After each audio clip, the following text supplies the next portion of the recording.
Sir, excuse me po. Mahari po ba ninyo akong bigyan ng upuan? Hindi ko na talaga kayang tumayo. Mabahong matanda. Bakit kita papapuin? Ang baho mo. Bumaba ka sa bus. Dali na, mabahong matanda, bumaba ka na! Baba! Baba! Baba!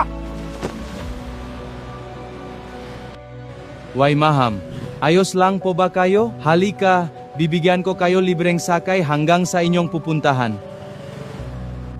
Maham, narito na po tayo. Maaari bang sabihin ninyo kung bakit kayo tinrato ng ganoon sa bus? Dahil tayo ay nabubuhay sa mga huling araw. Marami na ang nanlalamig ang pag-ibig. Ngunit ngayon dumating sa iyo ang biyaya ng Diyos sapagkat ikaw ay tumulong sa nangangailangan.